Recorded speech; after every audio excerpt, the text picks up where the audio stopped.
Okay, well, welcome, Gary, and welcome, Mrs. Blankenship.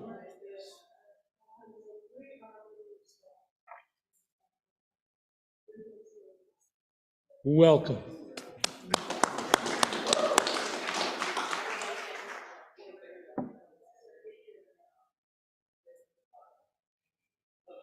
Okay, welcome.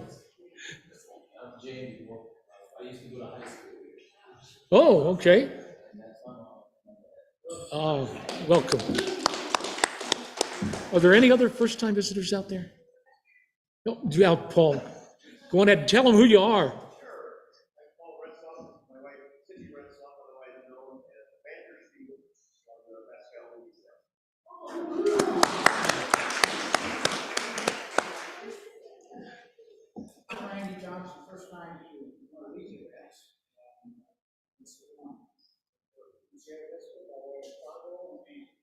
Okay, welcome. Okay. Well, I've got a lot to cover tonight. If you are a member, Matt, and haven't paid your dues yet, or if you want to join, see Jimmy in the cowboy hat. Yeah, and if you want to buy raffle tickets, see Karen, who's standing up there at the back. Raffle tickets are one for $1, six for $5. You probably saw the raffle items out in the lobby.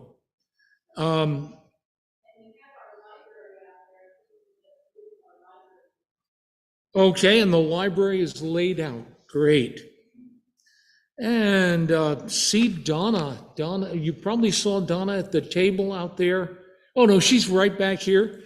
If you want to take over snacks for 1 month, we generally allow $15 to buy materials to make your favorite recipe. But see Donna, and Donna will raise your hand. Did they ever volunteer, Donna? Okay, great. Okay. Uh, Just so you know, the columns in the Fremont Street Mail and the Border Vedette are open to all of you to contribute. And I hope you do, especially right now. I am short articles for the Border Vedette. I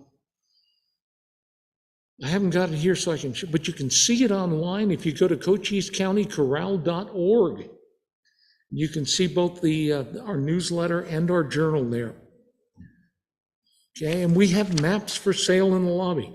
Now I got to go through our business meeting real quick, and that's going to be a challenge because we decided so much tonight.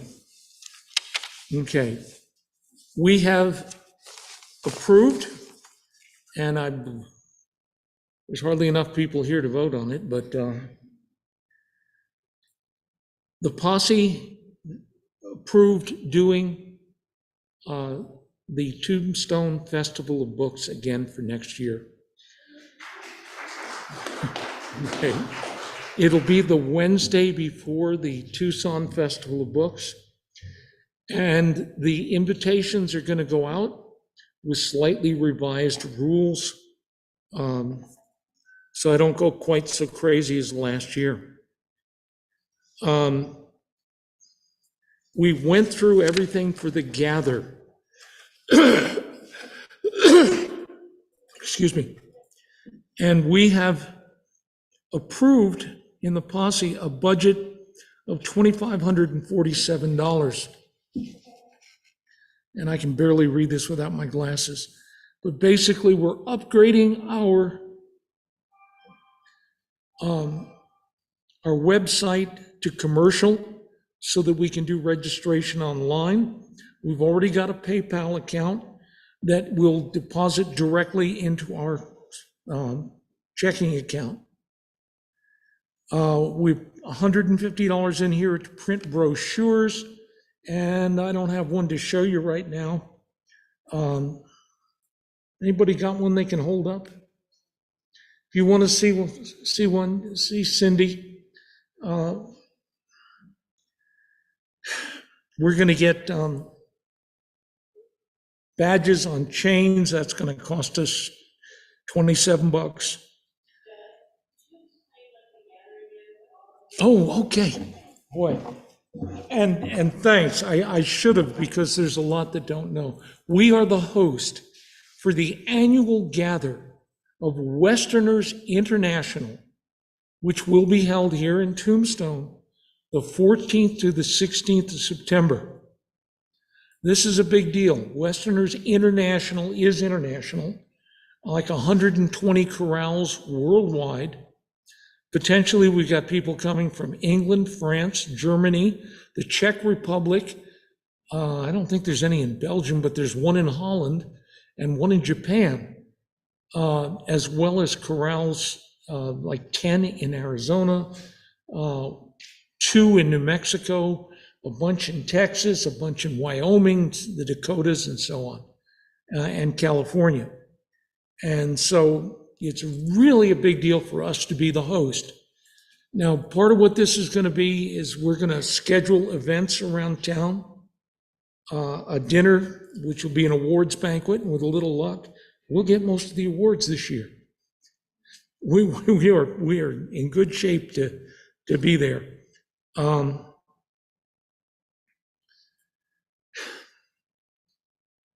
We will put on a couple of talks here in this building, and then tours around town and around the area.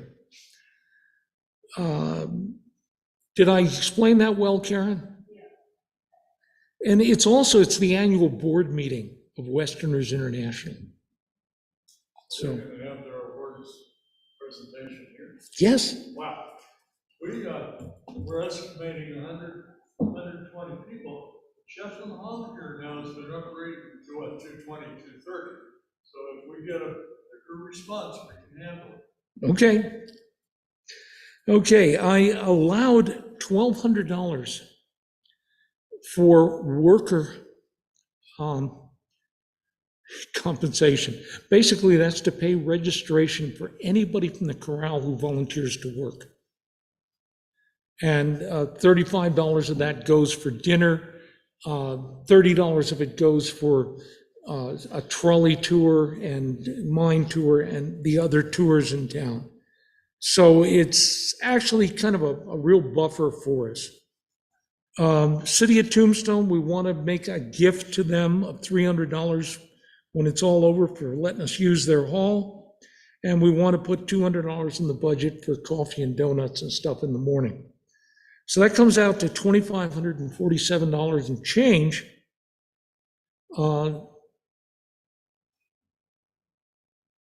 We potentially could make a lot of money off this. There is some small risk of losing money, but very small, partly because the big expenditures come much later on. The things that come ahead of time are the money to upgrade our website, the money for printing and for badges, and everything else just doesn't happen until they get here. So that was why we had such a long pre-meeting. And I would like, yes?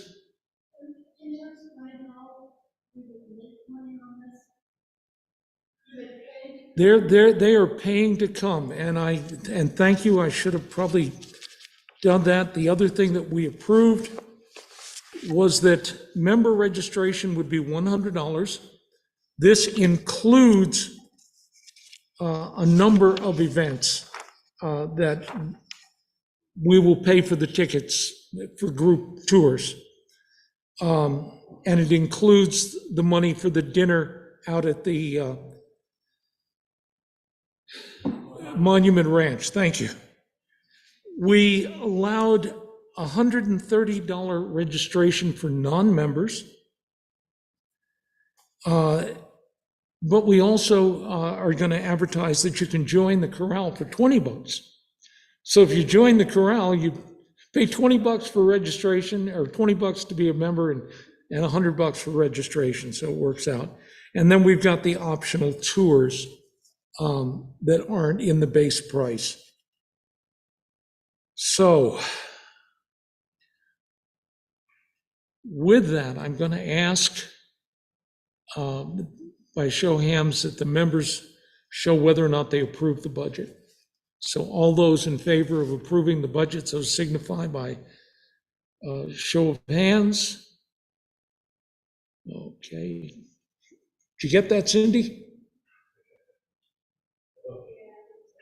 Okay. All those opposed? None opposed. So we're okay. All right, boy, I think I covered all of that. Did I miss anything? We're in good shape then. And thanks for bearing with me on that. And Debbie's sitting over the heater. My gosh. Okay, I summarized the business meeting. Fred, what comes next? Trail boss. Oh, gosh. See, I'm so busy.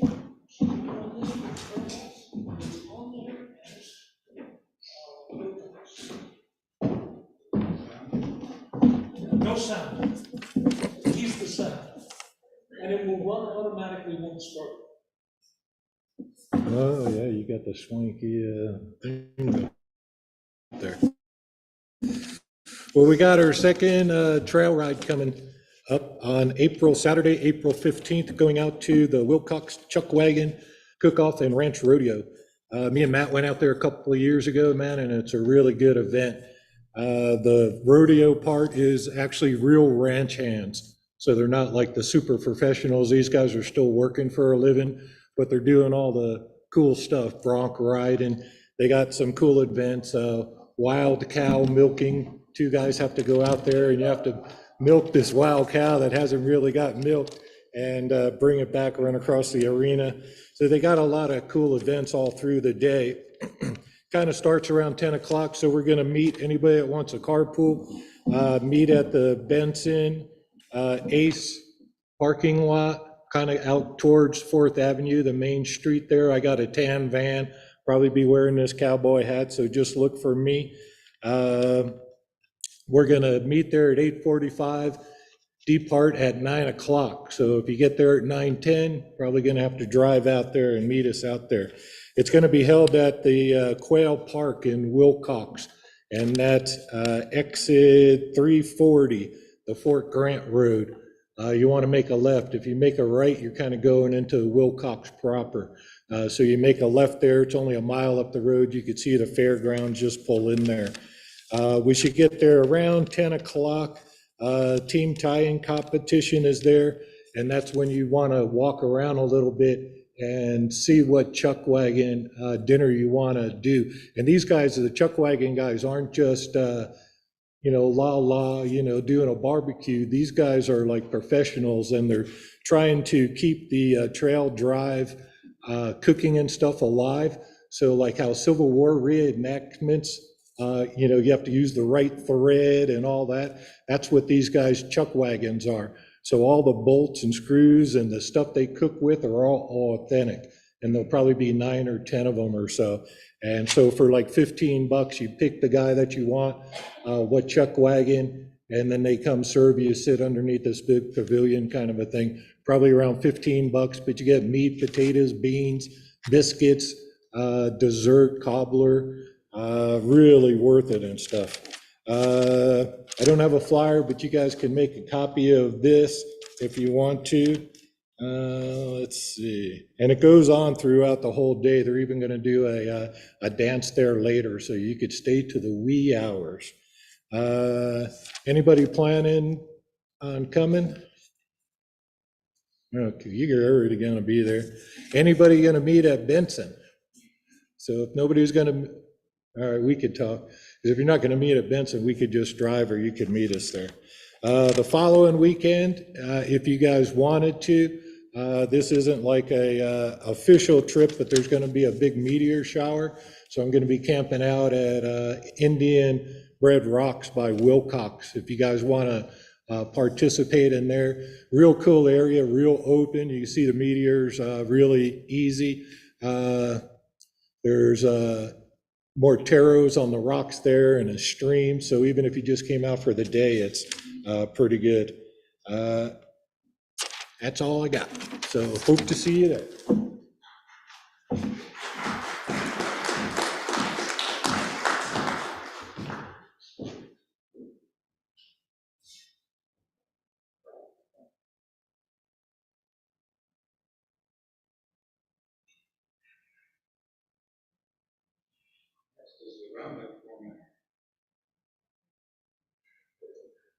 That's just enough.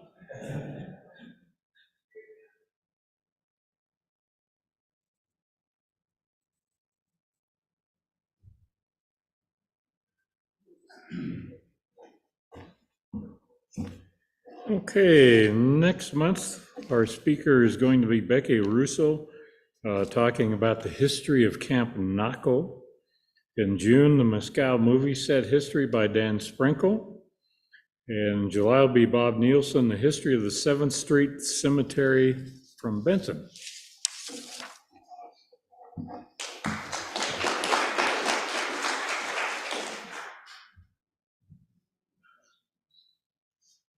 How long do you want me to run that PowerPoint while I run this PowerPoint? Well, Fred, that PowerPoint was supposed to run automatically in under 2 minutes. You can take it out now, he stopped talking. And we'll go on to the next one. I just do what I'm told. Yes. I don't engage in any thinking, I just do what I saw. Deborah? Thanks, Fred. Add them to labor.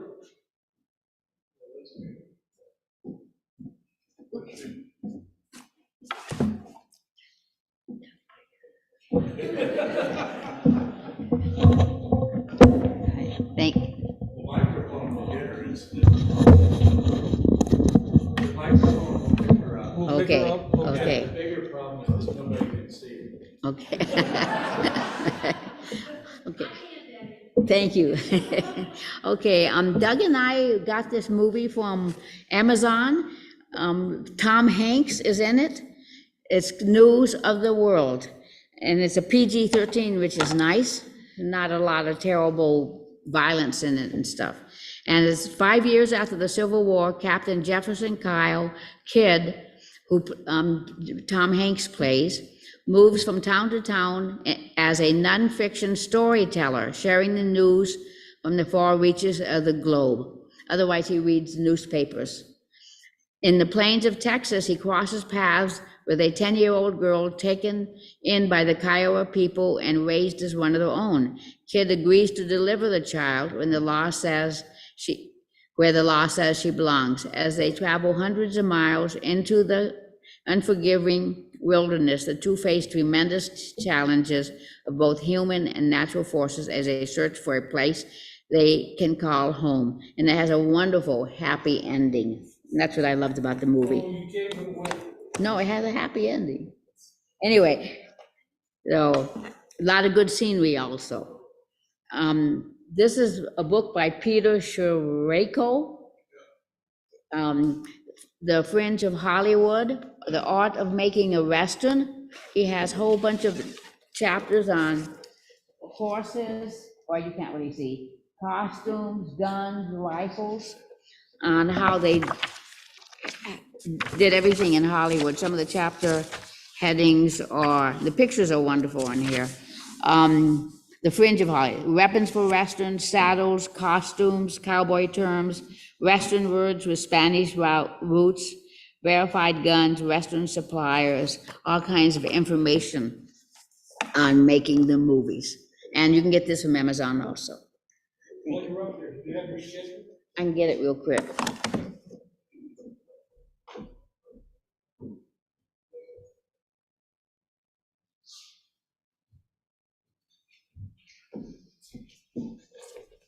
Okay, April 7th, which is tomorrow, April 7th to April 9th, 5 p.m., Tombstone Rose Festival.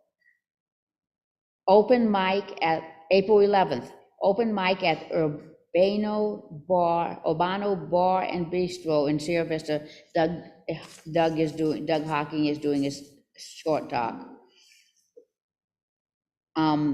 Again, Bob talked about the Wilcox Rest Fest, Chuck Wagon Cook-Off and Ranch Rodeo, that's April 14th to 16th. And April 18th, Doug is going to be in Silver City doing a Tom Jeffords Friends of the Corrals talk. April 21st to 22nd, Mescal is having a big swap meet, that's a Friday and a Saturday. And May 5th, first annual Tombstone Wild West Parathon, that's some spooky stuff right there. 10 a.m. to 7 p.m., no idea what that is. That's some spooky stuff right there. Oh, okay. And May 6th, they're going to do the trial of Billy the Kid that they did here in Douglas at the Rayborn Middle School. And if anyone wants any information about it, it's only going to be, I think it was only $5 to the public for the play. Bye. That's it.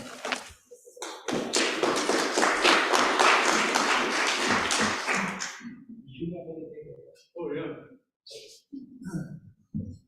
So on Friday night, coming, if you go to the Rose Tree building and museum there, they're going to have a dinner open to everybody, and they're going to crown the Rose Princess, whoever that'll be this year. May 5th, 6th, and 7th, Tombstone is going to become the ghost capital of the world with this Paracon event that we are sponsoring, because as a city, we've learned that there are all these people out there who run around detecting ghosts, and we've learned that they have a lot of money. And so we're going to, yes, well, they have these machines, and I asked, can they see a ghost if it's raining? And they weren't sure. And can you see one in the daytime? And apparently not. But it's going to be a lot of fun. Following that, Peter Shereko, who wrote that book, will be here at the end of June for the 30th anniversary of the movie Tombstone, along with some actors. And then at the end of July, anybody here under 40? No, well, oh my gosh, has anybody heard of Red Dead Redemption? Red Dead Redemption? See, there are 765 million people playing this video game.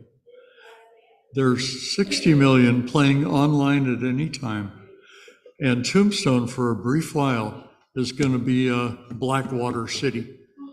And oh my God, this is, anyway, so that'll be a big deal. Douglas is going to have something on the 15th, I think Douglas Days, something like that. And the play's down there. The play's there on May 6th.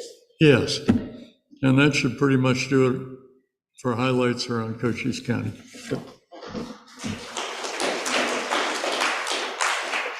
Oh, Pharaoh Dealer over you give her the cowboy poetry.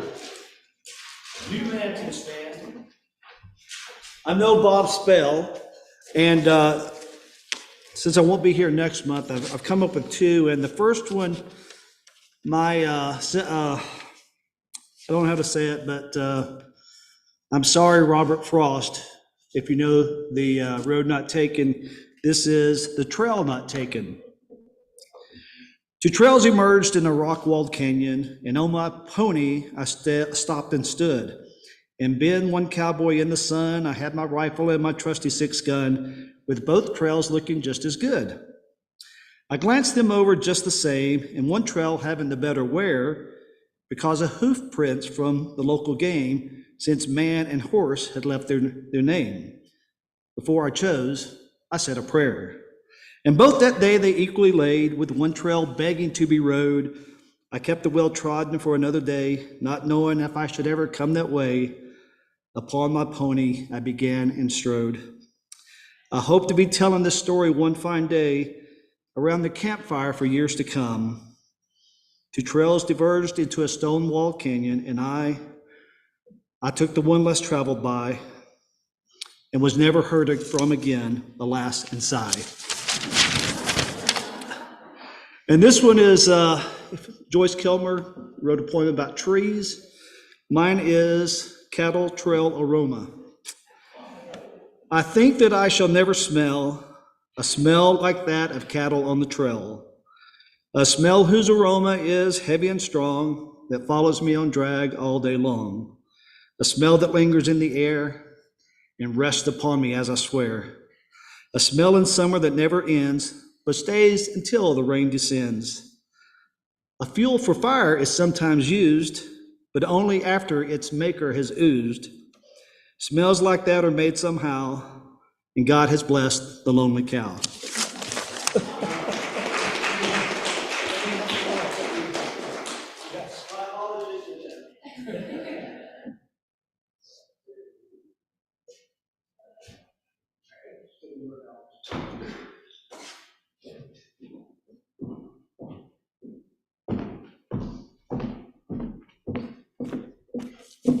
So since we're in Tombstone, I figured it was about time to do one about old Wyatt. This one's called The Legend of Wyatt Earp. It was told by some and made up by others how he tamed the West with all of his brothers. He never backed down and was quick with a gun, not liking the cowboys and ruining their fun. Tombstone was the town and silver was king. You could get lobsters, oysters, on, maybe hit paid dirt, or get robbed of your money and only get hurt. It took a man with no fear and undeniably strong, and he was honest and brave as the day is long. Across him or the law or one of his brothers, and you'll be buried on Boot Hill with all the others. Wyatt was a good man, don't believe the lies. He cleaned up Tombstone of all the bad guys. He came into town with really big dreams. He loved life, gambling, and vanilla ice cream. The stories they tell and the lies that were told tell of a man unbelievably bold, and he did his part to make Tombstone be a legend to be remembered from sea to sea. Thank you.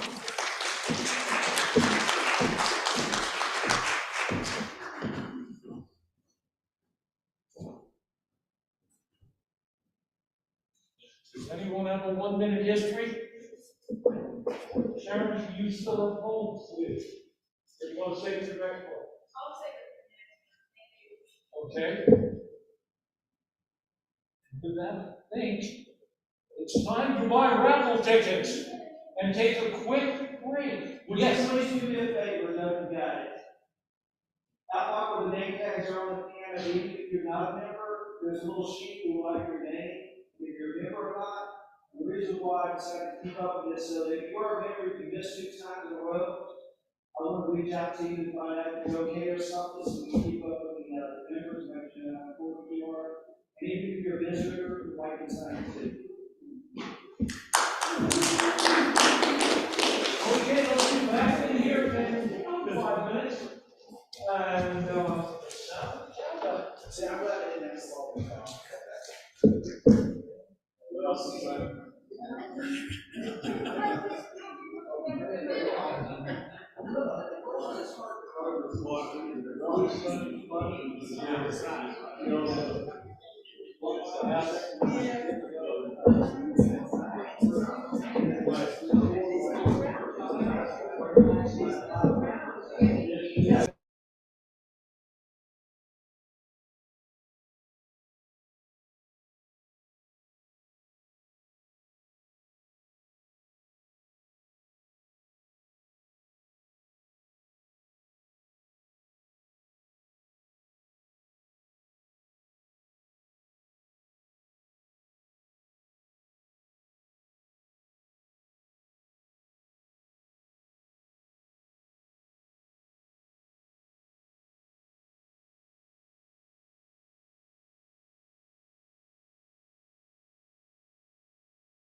Doesn't even look up. More cowbell.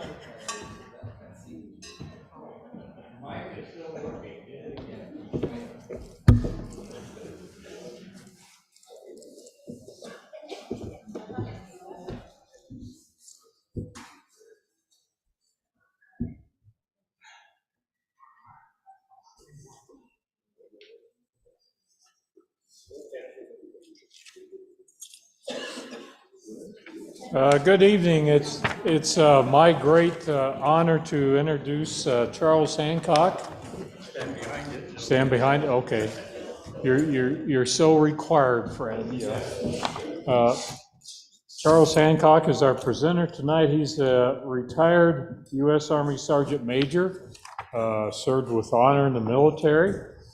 He is also the primary storyteller and the vice president of the Southwest Association of Buffalo Soldiers.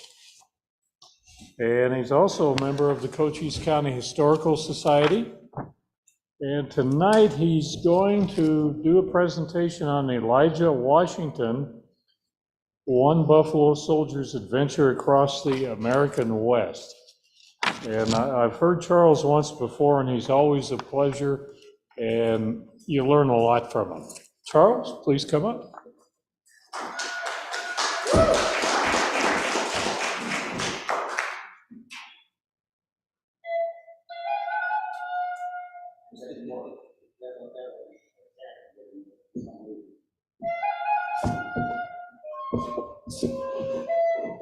It doesn't work. So, maybe at the end. Good evening. My name is Elijah Washington. And I hope y'all don't mind if I have myself a cup of coffee. You see, it's been a long day today. And tomorrow, my last day wearing this nice blue uniform. So mustering out of the Army tomorrow after 2 terms of enlistment in the 9th United States Cavalry. You know, the Army's been pretty good to me. But getting here hadn't always been that easy, John. You see, back home in Kentucky, things were all messed up with the war between the states and all. Most of the white folks left the country when the Yankees got too close. So I took that opportunity, John, and I left too. No longer a slave, free man. I heard about people over in the country next door to me. They were looking for men like me to join Mr. Lincoln's army. There was a sergeant there who told me, if I join the Army for 5 years, I get some room and board, nice uniform like I'm wearing now, but most of all, I'd be paid $13 a month. Thought about it, didn't have much more than the clothes on my back, so I told that sergeant to sign me up. But he gave me a piece of paper, told me to write my name. Didn't know how to write. So that sergeant had to do it for me. But he wanted a first name and a last name. Never been called anything for Elijah before. So I thought about it, and then it come to me. What better name to have than the father of our country, George Washington? So that was that. Elijah Washington, my new name.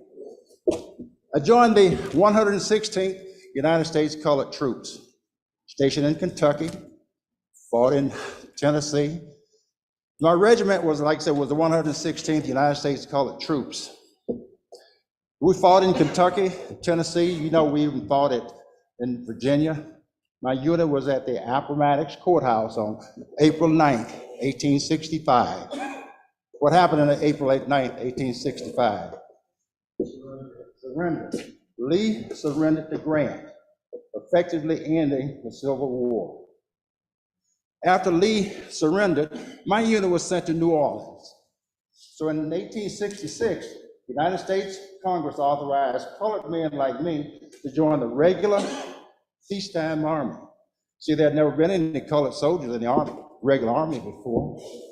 So I mustered out of the colored infantry, and I joined the 9th United States Cavalry. My commanding officer was Colonel Edward Hatch. All of the officers in my unit, or my regiment, was white, but all of the soldiers were colored, just like me. After we got all of our equipment, our horses, sabers and everything, we headed off to San Antonio, Texas. Camped out at a place called San Pedro Springs. While we were at San Pedro, we had to be on the lookout for renegade Indians who had jumped the reservation.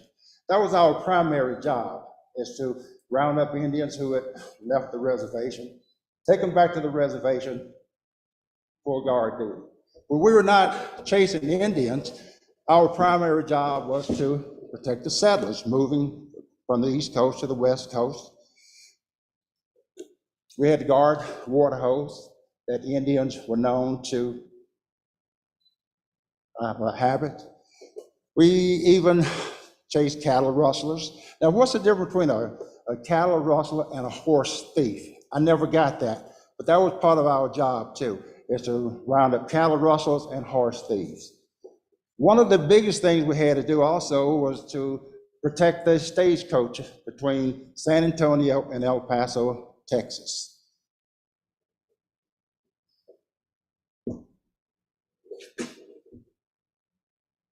We drew maps. We strung telegram wires. I must have strung thousands of miles of telegraph wire in Texas alone. Now, I don't mean no disrespect when I talk about Texas, but you know, Texas is just dang big. But you know, I kind of like it like that, because what does it mean? It means there's a lot of room for everybody to have a piece of the pie, if you will. So one day, the colonel rode into town, into camp, told us to saddle up. We were moving out. Some of us went to Fort Stockton. The rest of us went to Camp Davis, or Fort Davis. It was at Fort Davis where I met the first colored officer that graduated from West Point Military Academy, Mr. Henry Flipper, sitting there. So Henry Flipper was signed at Fort Davis, Texas. Now, Flipper got into a little trouble while he was at Fort Davis, and he received a dishonorable discharge. The charges were trumped up against him, of course, but anyway, Flipper received a dishonorable discharge. It took several years for him to clear his name, but eventually he did.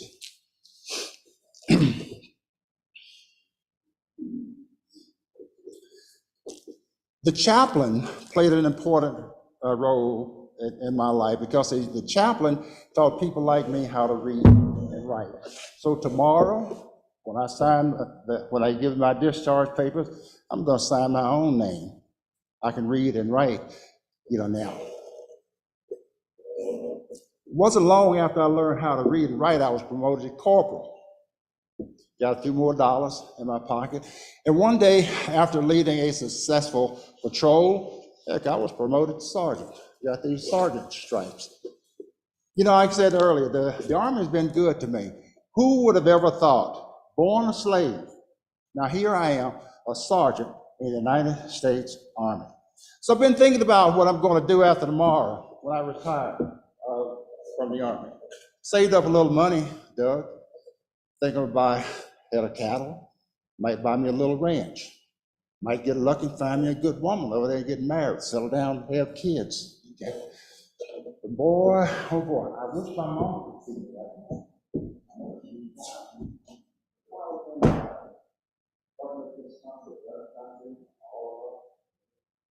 So tomorrow will be my last day in this here uniform. But if any of you guys are around tomorrow, and if my whistle will work, I want y'all to stop by my campfire and have a cup of coffee waiting for you. So I guess that's about it. I'm going to call it quits, for this evening. Like I say, stop by my camp tomorrow, have a cup of coffee for you. And somebody want to know when my speech was over, when I played.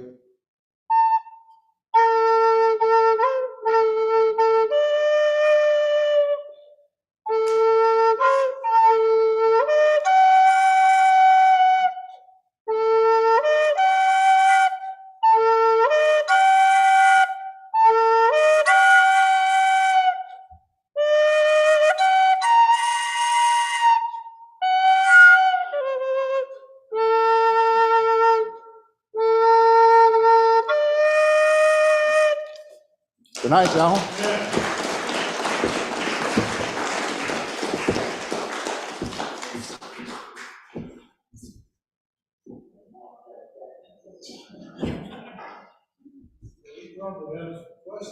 Yeah, so what are your questions? I guess first, You never got to Camp Lejeune. Camp Huachuca. Buffalo Soldiers arrived in Camp Huachuca in 1894. Now, Fort Huachuca's been here since 1877, but Buffalo Soldiers were not here at that time. Woodside and B Troop, 4th United States Cavalry, here in 18 started here. Sixth Cavalry or 4th? Sixth. I was sixth cavalry. I know Whiteside. Okay. But anyway, when B Troop was here, the Buffalo Soldiers arrived here in 1894, and they left in 1931. All 4 Buffalo Soldier regiments were stationed here at Fort Huachuca. Now, there's someone said that Fort Huachuca was the only place that all 4 regiments were stationed. Fort Davis, all 4 regiments were actually stationed at Fort Davis also. What made Fort Huachuca unique is the 92nd and the 93rd. They were all stationed here. 92nd and 93rd were 2 African-American divisions. They were stationed at Fort Huachuca. Yes, sir. How were they disbanded? The automobile. The automobile eliminated what we know as a horse cavalry. That ended around 1898. So when Henry Ford invented the automobile, the horses were disbanded. And those soldiers who were in the 9th and 10th Cavalry, they were sent to West Point to teach the West Point cadets how to ride horses. So 1898 was the heyday of the Buffalo Soldiers. That ended the Buffalo Soldiers. Yes, ma'am. Meeting. Did you have more than one? Was there a screening? You know, did you want to pick one of the ladies? No, just like everything else, like your weapon.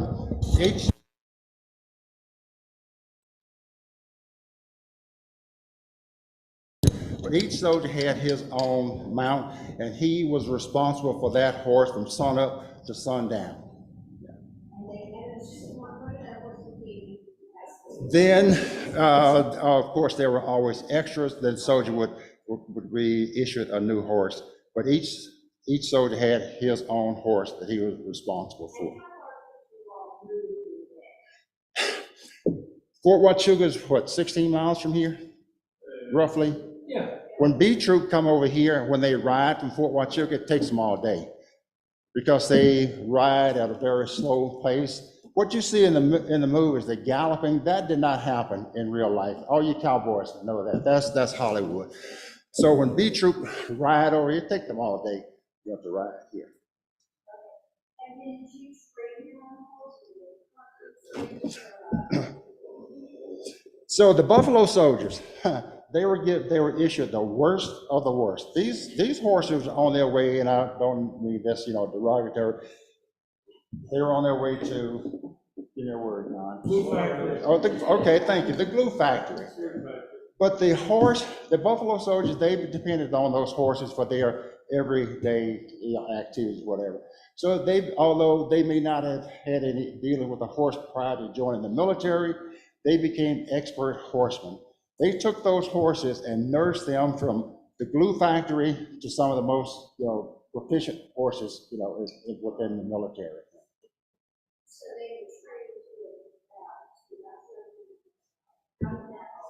Now that takes a lot of training. Now, if you take a cowboy who trained a horse here, you have to teach that horse how to react to a rope, and especially if you have a firearm, how to fire a weapon around a horse to keep that horse from spooking. So all of those things, those soldiers had to go through that to teach that horse how to act or react during loud noises, how to be quiet, how to lay down, the whole 9 yards. For his own, from the time the horse was taken care of before the soldier was. The horse came first. Sure. Yes, ma'am.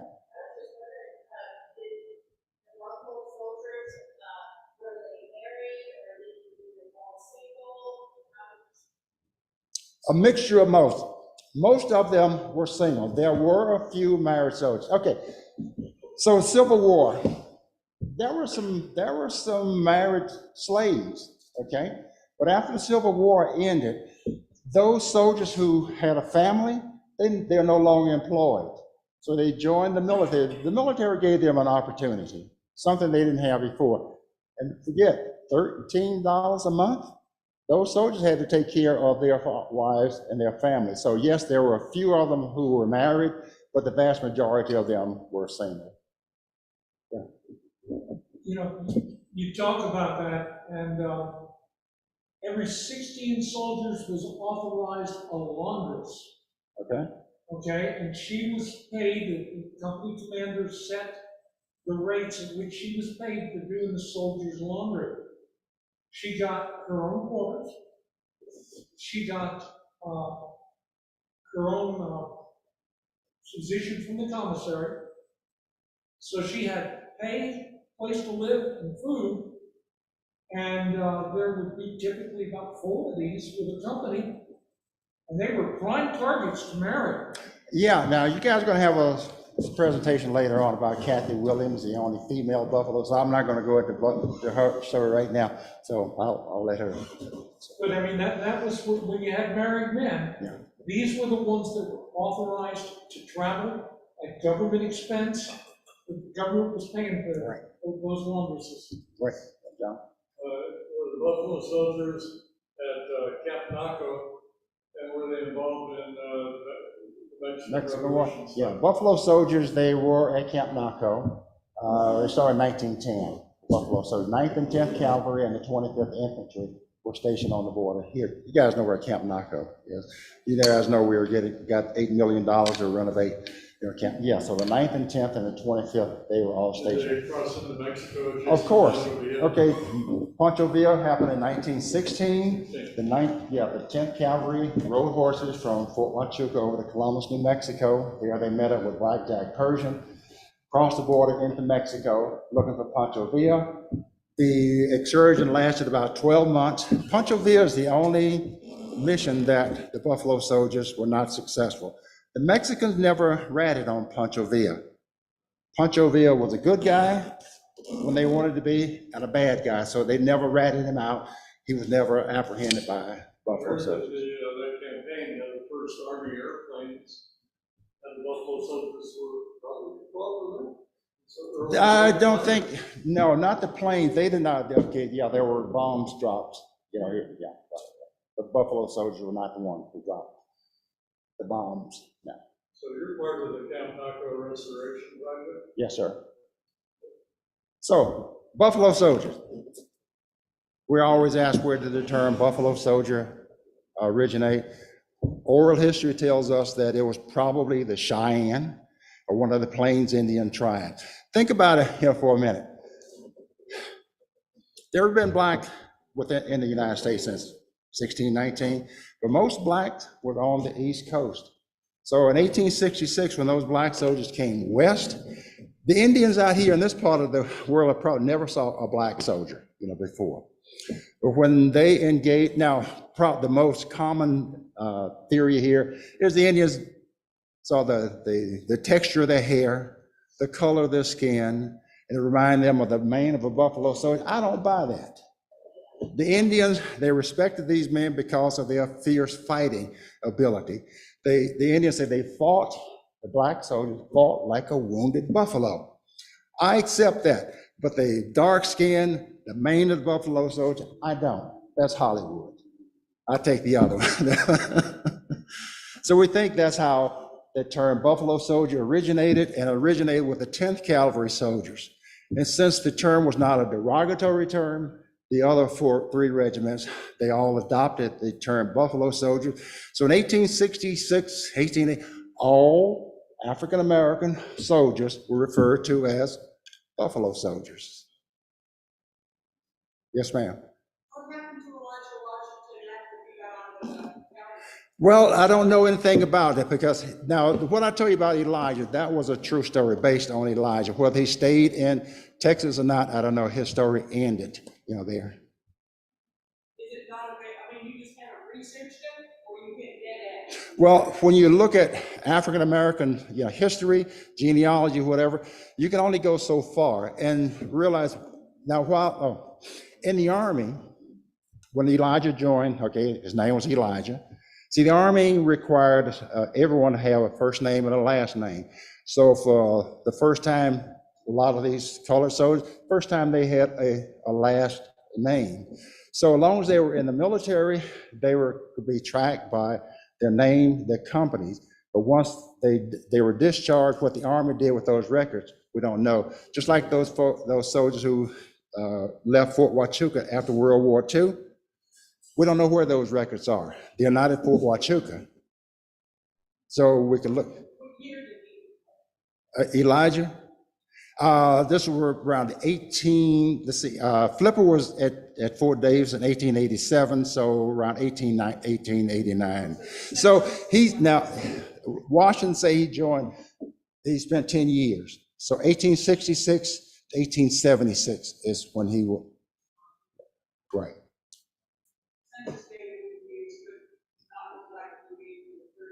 No.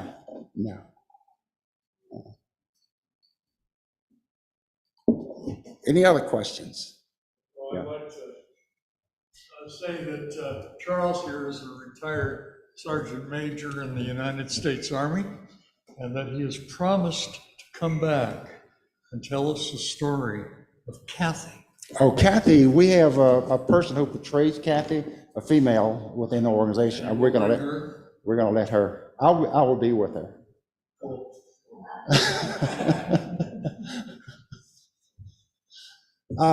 Yes, ma'am.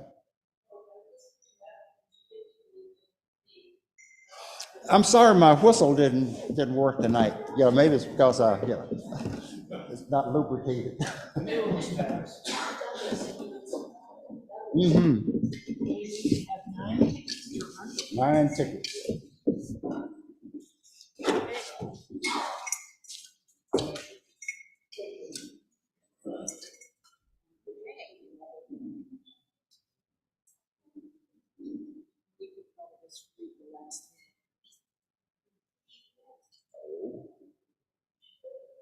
Yeah, you ready? I'm going to read the last four numbers. 1458. Who has 1458?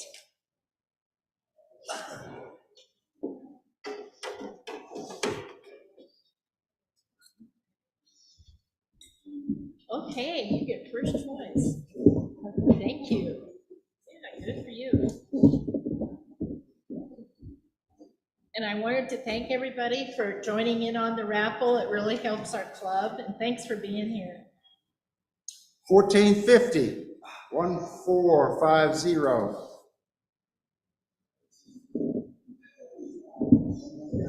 Oh, this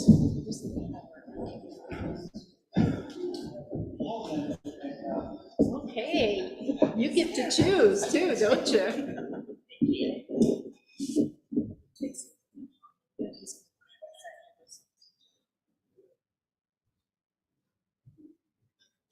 Number 1457.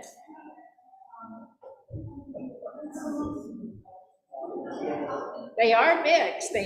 I've been mixing them. Trust me. Yeah. A lot of people do buy a lot of tickets. Okay, thank you.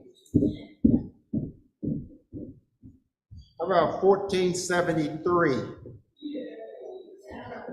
Oh, okay. Okay. Thank you.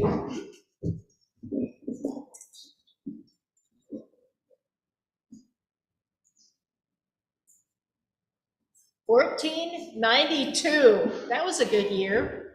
$14.92. Yeah. Yay, see? Oh, see, so it was halftime. She bought halftime tickets.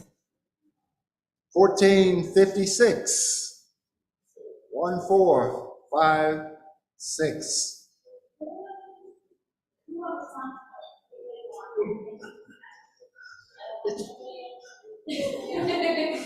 Really? Well, we could just draw another Yeah, ticket. we'll draw another ticket. Okay. Really, I've been,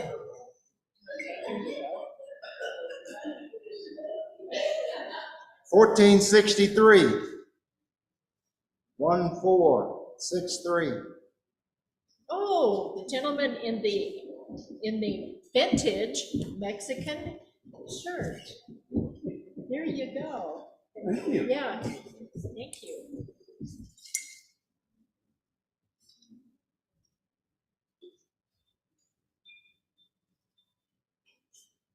How about 1400? Who has 1400?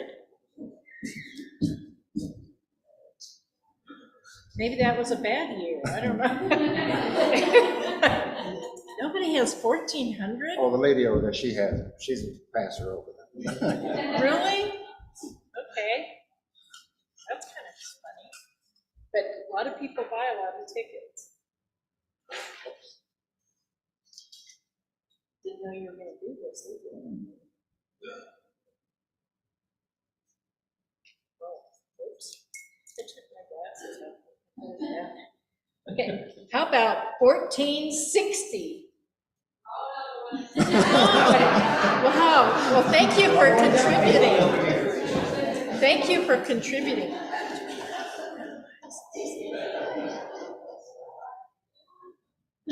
$1432.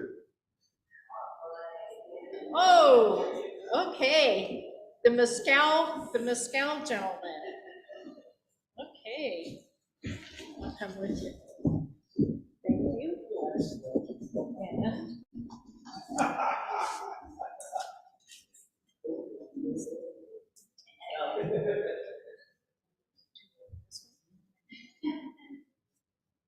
1446. Finally.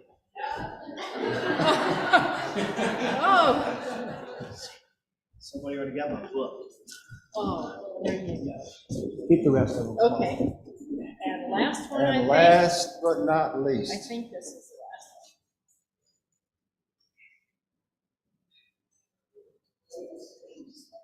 one. 1453. Oh, this gentleman, wow. And you came in and I think you were my first customer. Thank you, kind sir. Thank you. Good luck. Well, thank you, Charles. You're very welcome. Thank you. And I'll clean this up. Elijah, if I could have Lieutenant Flipper come up. Lieutenant Flipper? They said that we would give one to each of you, a little gift to remember us by. Oh, how nice. Yeah, those work for coffee, water, milk, whichever you're doing. I don't have a milk cow, do I? No. Thank you very much. And if you would, please rise and join me, gentlemen. Join me in bidding adios to old Joe. Adios, old Joe, you old buffalo.